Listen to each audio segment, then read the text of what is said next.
Queridos, paz de Cristo para todos. Vamos adorar o Senhor Jesus Cristo com um hino muito, mas muito lindo. Amém?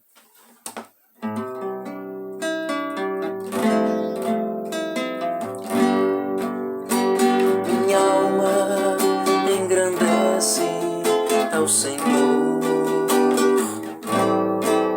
meu espírito se alegra em Deus, meu Salvador, pois com poder tem feito grandes coisas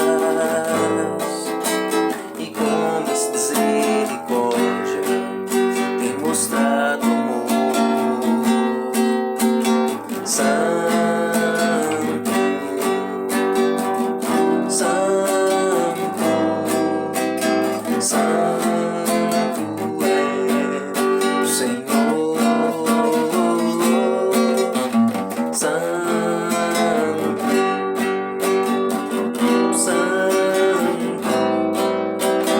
Santo é o Senhor. Minha alma engrandece ao Senhor,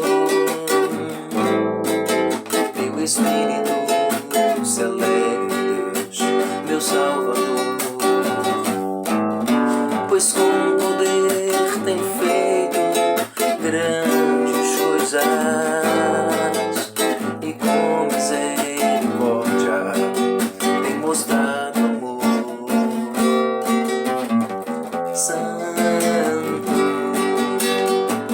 Santo, Santo é o Senhor. Santo, Santo, Santo é o Senhor. Tem enchido nossas lâmpadas com óleo do Espírito, tem feito sua vide florescer. Tem enchido nossas lâmpadas com óleo do Espírito, tem feito sua vide florescer. Santo, Santo, Santo é o Senhor. Santo, Santo, Santo é o Senhor.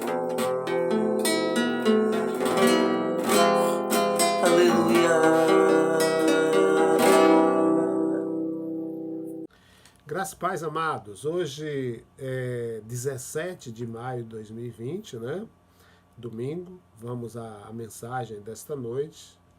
Vamos pensar sobre a morte do Cordeiro. Domingo passado nós falamos sobre o julgamento do Senhor com as 10 pragas ali no Egito. E obviamente que a gente vai refletir sobre o julgamento de Deus sobre o Egito e seus deuses a partir da última praga e também fazer um paralelo entre o julgamento e a Páscoa, tá? Então que você leia depois, né, os capítulos 11 e 12 de Êxodo, que o Espírito Santo vai continuar falando ao seu coração.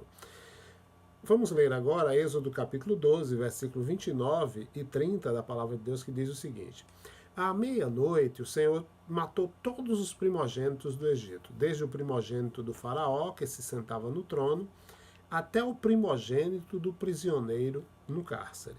Matou também todos os primogênitos dos animais. Naquela noite o faraó saiu da cama, bem como todos os membros da corte e os demais habitantes do Egito. E por todo o Egito o povo chorava e lamentava sua perda. Não havia uma casa sequer em que não houvesse um morto. Então que o Senhor aplique a sua palavra ao meu coração e ao seu coração. Vamos lá, o julgamento final, com a morte ali dos primogênitos da parte de Deus sobre o Egito e sobre seus deuses nos dias de Moisés, foi extremamente decisivo.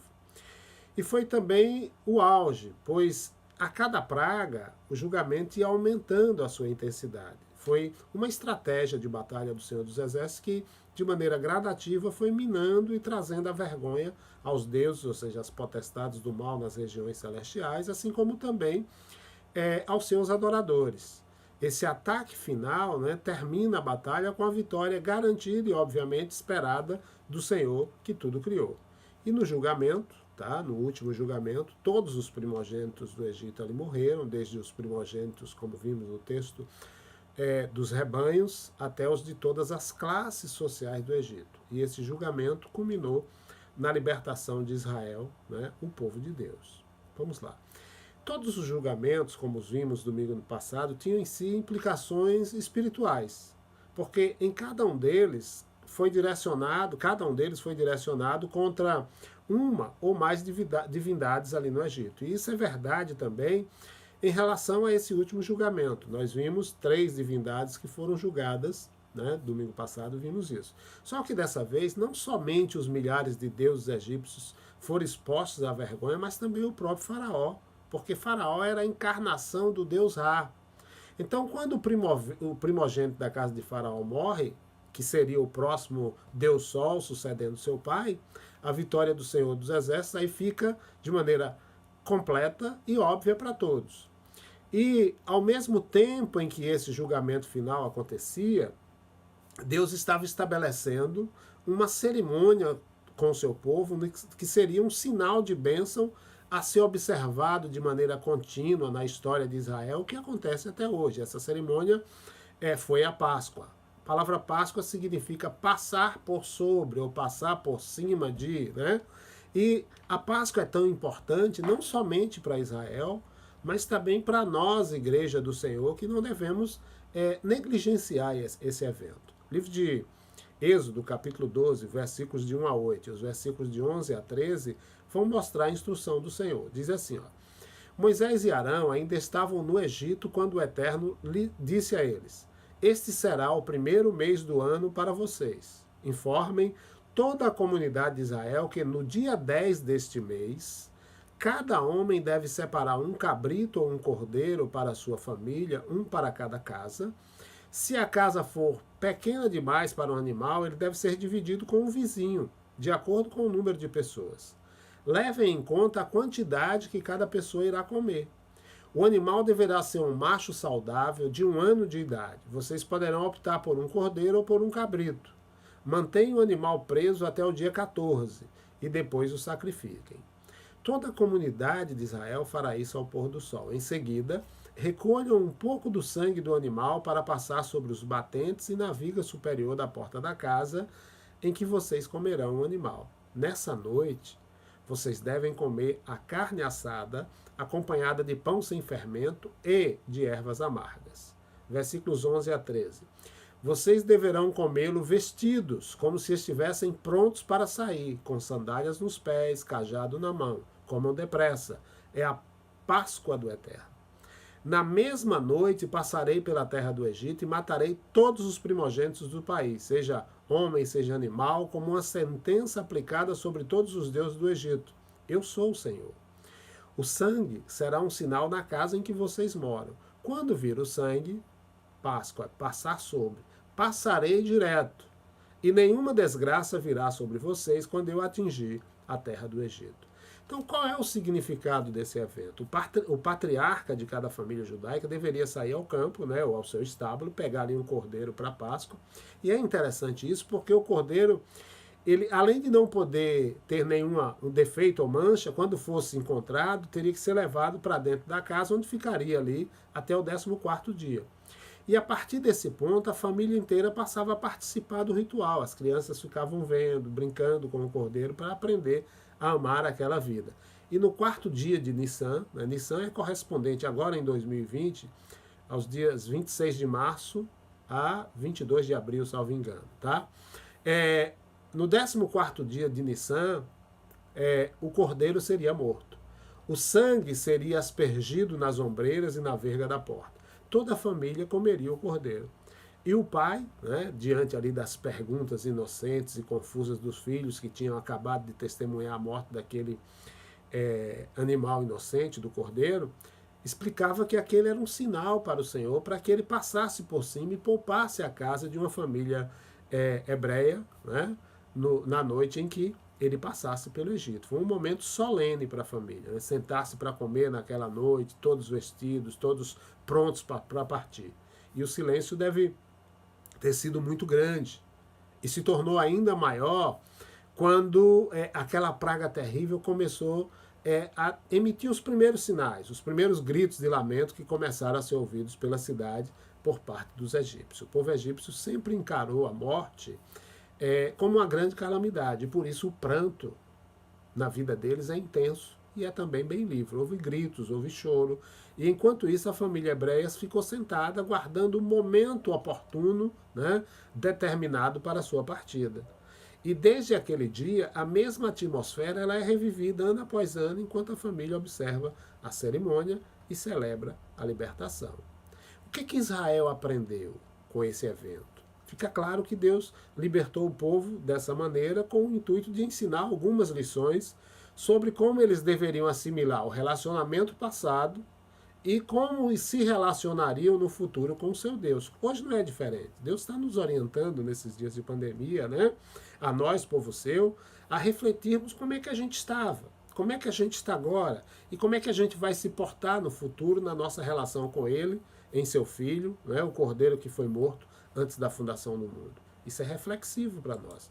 Então, quais as lições que Deus ensinou ao povo de Israel por intermédio da Páscoa e o que ele deseja nos ensinar? A primeira lição, e a mais óbvia, é que Israel também era culpado perante Deus. Da mesma forma que os egípcios eram culpados, Israel também era. Isso fica claro e provado pelo fato de que Israel só foi protegido contra a mesma praga por causa do sacrifício do cordeiro que foi ofertado a Deus.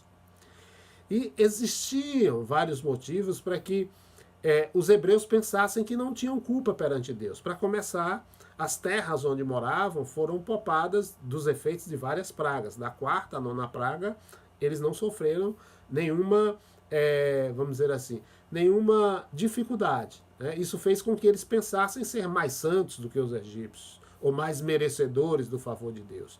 Mas isso é lógico, isso não estava na mente de Deus quando fez diferença entre eles e os egípcios. Era simplesmente para revelar o seu infinito poder, a sua soberania e a sua graça. Os hebreus, eles sempre lembravam de seus antepassados também, pensando que tivessem sido poupados por ocuparem um lugar de destaque, né? Tomando por base o fato de Abraão ter sido amigo de Deus. Só que essa maneira de pensar é uma maneira que estava equivocada. E naquela noite, vamos pensar em um personagem aqui. Ali no Egito, em algum lugar, havia um jovem chamado Josué, um dos poucos daquela geração, que conseguiu entrar na Terra Prometida.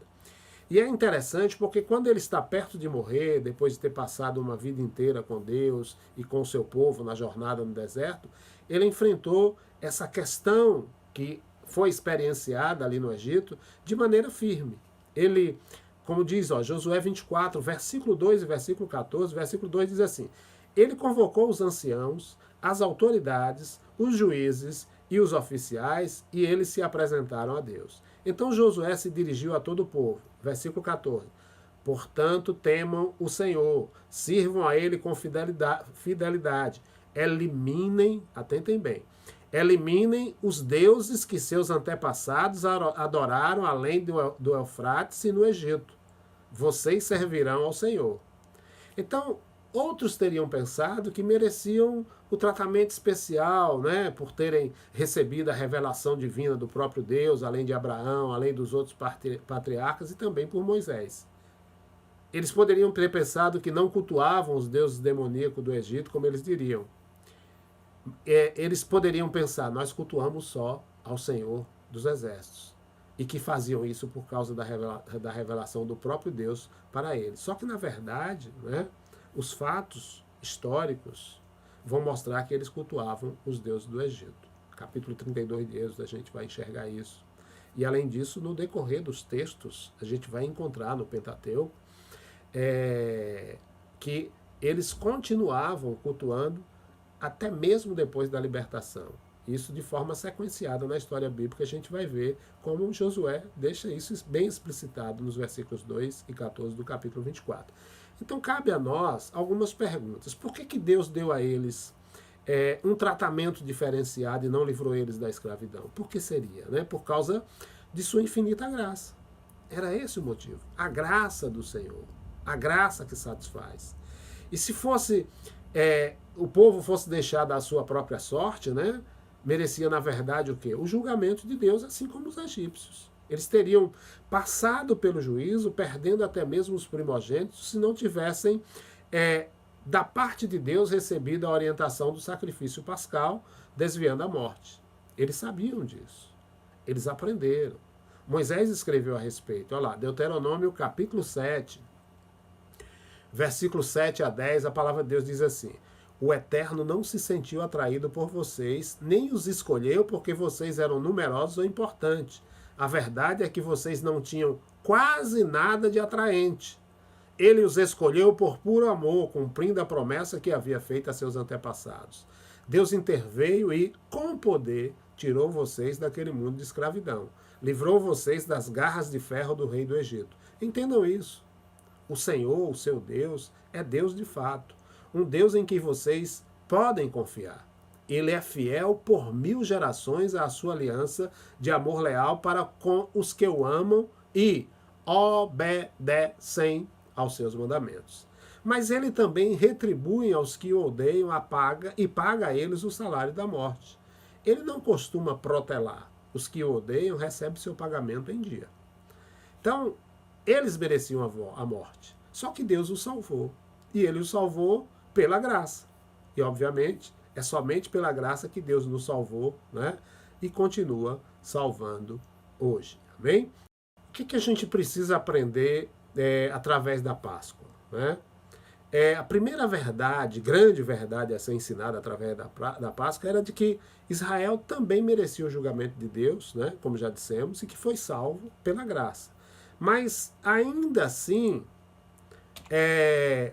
outra verdade, né, havia e há para ser instruída e ensinada a nós. Embora a gente saiba que a salvação nos é dada inteiramente pela graça, ela vem a cada ser humano a partir da nossa reação pela fé. Né? A gente precisa entender que para um primogênito hebreu na noite da Páscoa ali no Egito, não bastava ele ser hebreu. Como hoje não basta ser cristão, né? Ser crente, como diz. Né? O modismo diz, sou evangélico. Né? Pois o simples fato de ser hebreu não salvaria o primogênito. Não era suficiente ele ter ouvido de Moisés as instruções sobre a Páscoa ou ter acreditado nelas de forma intelectual. Não se salvaria simplesmente por ter ouvido e acreditado. Para ser salvo, ele teria que ser obediente à instrução de Deus. Isso significava o quê? Que ele deveria ficar com sua família, dentro de casa, fica em casa, né? Sobre a qual o sangue tinha sido aspergido. Ele precisava demonstrar sua fé por meio de ações comprováveis, tá? Fica em casa. O Senhor da Glória, ele vem para você hoje da mesma forma. Ele não olha para os seus antepassados, ele não olha para o seu status social, ele não olha para a sua intelectualidade. Ele pede uma única coisa, que você acredite nele, que você ande de maneira coerente com a sua fé. Ele nos diz em sua palavra que eu e você, nós estávamos condenados por conta do pecado em nossa vida. Né? Ele diz, todos, pastor Antônio, você que está ouvindo aí, todos pecaram e precisam da glória de Deus. Romanos 3, 23. Mas ele acrescenta que já providenciou um sacrifício, um substituto para você na pessoa de seu Filho, nosso Senhor e Salvador Jesus Cristo. Romanos 5, versículos 6 a 8, ele vai dizer, Cristo chegou na hora certa para tornar isso realidade. Ele não esperou que todos estivessem preparados, apresentou-se disposto ao sacrifício quando ainda éramos fracos e rebeldes demais para fazer alguma coisa por nós mesmos. Mesmo que não fôssemos tão fracos, de qualquer maneira, não saberíamos o que fazer.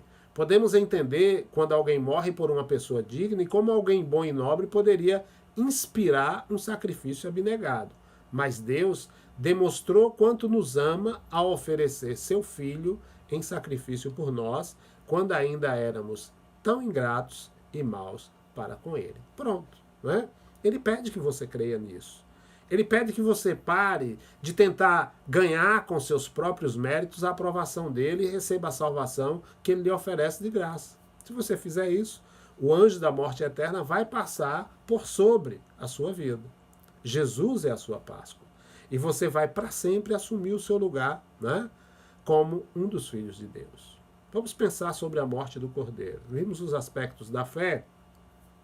A verdade final que a Páscoa devia transmitir para a mente do povo ali era de que, para haver salvação, era preciso haver a morte do Cordeiro. Deve haver morte. Sangue deve ser vertido. Porque, como diz a palavra do Senhor em Hebreus capítulo 9, versículo 22, conforme Levítico 17:11, a palavra de Deus diz assim: sem derramamento de sangue não há remissão de pecados. A morte do Cordeiro ela devia ser algo difícil para a família, né? Passou alguns dias ali, juntamente com as crianças que se apegavam àquele Cordeiro. Mas sem a morte do Cordeiro, a criança mais velha seria morta. Então, amados, por meio do sacrifício, Deus ensinou que deve haver morte para a expiação do pecado, porque o salário do pecado é a morte. Fosse a morte do agressor ou fosse a morte de um substituto inocente. Então, dessa maneira, Deus preparou o caminho para que o povo compreendesse o quê? A morte de Jesus Cristo, o Messias, quando ele viesse. E aí a gente tem o Cordeiro de Deus. No Novo Testamento, a gente tem a referência do sacrifício de cordeiros em Israel, explicando a morte do Senhor Jesus Cristo. O apóstolo Paulo ele escreve em 1 Coríntios, capítulo 5, versículo 7, o seguinte: pois também Cristo, o Messias, nosso Cordeiro Pascal, atentem bem, pois também Cristo, o Messias, nosso Cordeiro Pascal, já foi sacrificado na refeição da Páscoa. E nós somos o pão sem fermento que faz parte da festa. O apóstolo Pedro vai dizer na sua epístola, no capítulo 1, versículo 18 e 19, o seguinte: a vida de vocês é uma jornada que deve ser empreendida com uma profunda consciência de Deus. Custou muito caro para Deus tirá-los daquela vida sem rumo e vazia em que vocês foram criados. Ele pagou com o sangue sagrado de Cristo. Vocês sabem disso. Ele morreu como um cordeiro sem culpa. João, o Batista, né, ele bradou, lá em João capítulo 1, versículo 29, né, o apóstolo João fala que João, o Batista, disse: eis o Cordeiro de Deus que tira o pecado do mundo. E essas referências aqui não são fruto do acaso, e muito menos da imaginação dos judeus ou dos apóstolos. Então, por que a morte do Senhor Jesus é descrita dessa maneira? Porque o próprio Deus, ele usou esse recurso para nos instruir, para nos explicar, para nos orientar. Foi uma lição que Deus vem ensinando aí no decorrer da história da humanidade. Você olha para o Éden, você vai ver que Deus matou um animal para servir os nossos pais. Gênesis 3:21. O Eterno fez roupas de couro para que Adão e sua mulher vestissem. Então aqui temos um cordeiro por pessoa. Tá? No Egito, um cordeiro para cada família e um cordeiro para várias pessoas. Êxodo 12, 3, 4. Informa em toda a comunidade de Israel que no dia 10 desse mês, cada homem deve separar um cabrito ou um cordeiro para a sua família, um para cada casa. Se a família for pequena, demais para um animal, ele deve ser dividido com um vizinho de acordo com o número de pessoas. Levem em conta a quantidade que cada pessoa irá comer. Mais tarde, lá no Sinai, né, quando a lei foi dada para a recém-criada nação de Israel, Deus ensinou que no dia da expiação, um cordeiro deveria ser morto, já não por uma pessoa e já não por uma família, mas deveria ser morto pela nação. E aí, anos mais tarde, né, na plenitude dos tempos, quando Jesus está prestes ali a iniciar o seu ministério público, João Batista aparece pregando: eis o Cordeiro de Deus que tira o pecado do mundo. Né? Então temos um cordeiro por pessoa, um cordeiro por família, um cordeiro por nação e um cordeiro por toda a humanidade. Ele é o único cordeiro, né, pelo nosso pecado. Não importa o tamanho ou a gravidade desse pecado. Então, amados, concluindo, onde é que está o seu pecado? De forma que você entenda que ele deve ser julgado. Vou minimizar. Pode ser que você tenha apenas um pecado pela sua medida de julgamento. Ainda assim, você está na mesma situação em que se encontravam os primogênitos egípcios e os primogênitos dos israelitas, né, sem o sacrifício que Deus tinha oferecido. Agora, Quando você julga a si mesmo pelo seu ego, né, como fonte de medida, você está perdido. Você está sem paz. Você está sem perdão. Você está sem salvação. Só que aí há uma outra possibilidade. Você pode ser julgado em Cristo Jesus. Essa é a gloriosa possibilidade. Por quê? Porque Ele pagou o preço. O sangue dele foi derramado.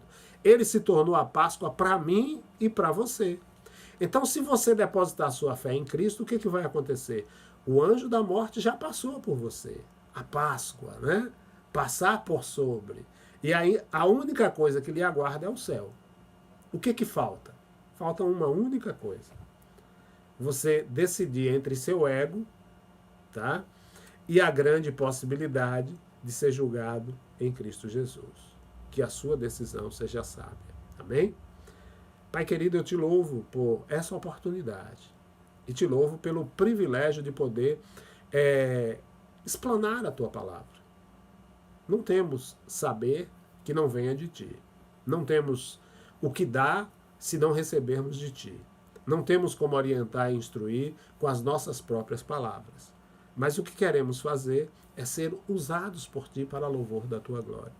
Então, nesta noite feliz, nesse santo lugar, que esse trabalho aqui, né, que busca honrar o teu nome, alcance vidas e as inclua no livro da vida. Eu te louvo, Senhor, por essa oportunidade, que teu Santo Espírito continue nos unindo como igreja. Nós somos Igreja Batista da Colina, Casa de Deus, né, que estamos separados por conta desse momento, mas unidos espiritualmente. Meu coração, ele pulsa a cada momento, né, lembrando de cada irmão. E pulsa a cada momento, lembrando daqueles que haveremos de encontrar na eternidade, fruto, né, desse trabalho que está sendo feito aqui para louvor da tua glória. Então, Pai, alcança vidas, em nome de Jesus. Amém e graças a Deus.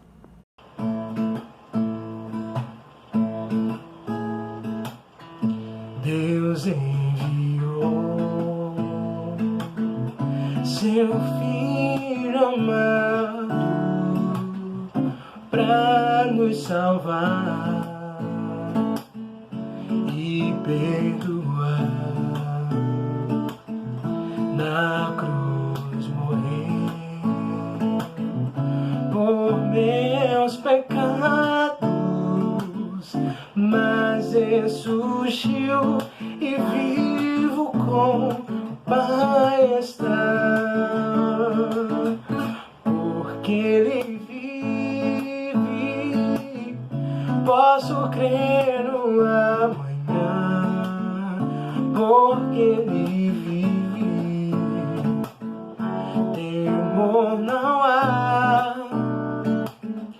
Mas eu bem sei, eu sei que a minha vida está nas mãos do meu Jesus, que vivo está.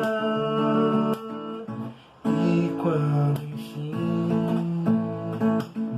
chegar a hora em que a morte enfrentarei, sem medo então terei vitória, verei na glória o meu Jesus, que vive está. Porque Ele vive, posso crer no amanhã. Porque Ele vive, temor não há.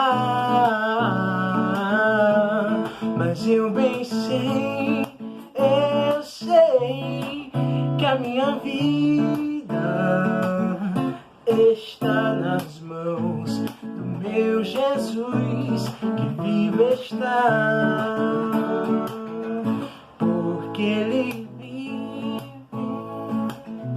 posso crer no amanhã, porque Ele vive, temor não há. Mas eu